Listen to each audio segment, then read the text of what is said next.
Welcome to the Borland Climb. We hope this video helps. In this video, I will explain how to use Apple Pay at Walmart self-checkout. First, make sure your Apple Pay is fully set up on your device. Head to any self-checkout lane and begin scanning all your items. Once everything is scanned, you're ready to initiate the payment process, which is quick and convenient. This method saves time and offers a secure way to complete your shopping. Next, look for the contactless payment symbol on the card reader, usually a set of 4 curved lines. On the self-checkout screen, you'll need to select either credit or debit to proceed. Then, simply hold your Apple device, whether it's your iPhone or Apple Watch, very close to the reader, typically within 1 to 2 inches. This action initiates the secure payment transfer.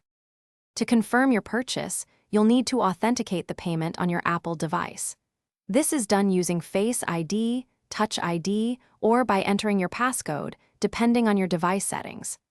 After successful authentication, you will see a confirmation message appear on both your device and the self-checkout screen. Once the transaction is clearly complete, you can remove your device. For the smoothest experience, always ensure your device's near-field communication, or NFC, is enabled. Also, double-check that your preferred payment card is set as the default in your Apple Wallet before you start. If you happen to run into any issues, don't hesitate to try another self-checkout machine or simply ask a friendly Walmart associate for quick assistance. Thanks for watching.